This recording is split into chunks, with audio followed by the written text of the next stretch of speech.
Quand Octavio Itusaka Mamani du village de San Isidro veut se rendre à son ancienne maison ou ses champs, il doit traverser 3 rivières. Aucune route n'y mène. Ma maison était ici. Un peu plus loin, j'avais des champs, des bananes, des yuccas et des oranges. Maintenant, comme vous pouvez le voir, tout cela est devenu une grande plage. Ma maison a été entraînée par le courant torrentiel du fleuve. Je n'en ai plus maintenant.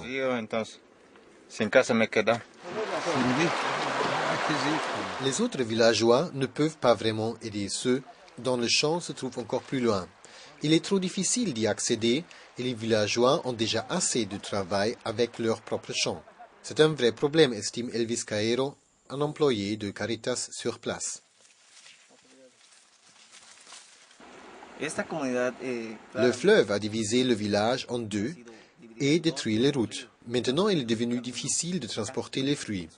De plus, les gens reviennent travailler dans les champs, mais ils ne vivent plus ici. Ainsi, les familles sont séparées. Une partie de la famille travaille ici dans les champs et les enfants restent chez eux au village. Ce problème est très difficile à résoudre.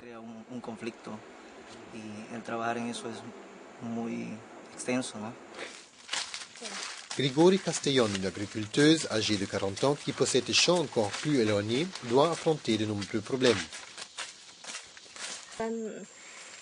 Nous ne pouvons plus rien transporter et pour porter les fruits, c'est trop loin.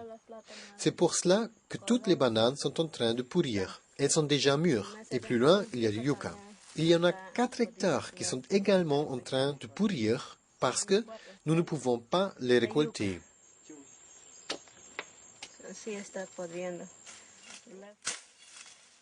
Grigori va perdre 2 années de récolte.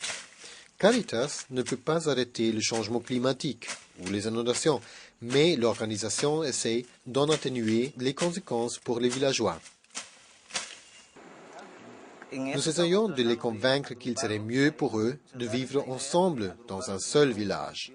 Ils seraient plus proches de la route et des écoles et en même temps, ils pourraient venir y travailler ici et retourner chez eux sur la journée.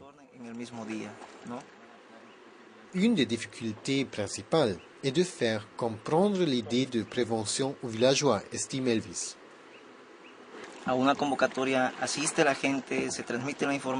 Au début, ils pensaient que nous allions construire toute l'infrastructure, des ponts et autres choses. Certains pensaient que cela ne servait à rien de participer aux formations offertes par Caritas si on ne construisait pas les ponts. Mais ceux qui sont venus ont vite compris que la prévention est primordiale. Maintenant, ils disent eux-mêmes qu'ils n'auraient pas eu tout ce problème s'ils avaient fait davantage d'efforts en matière de prévention.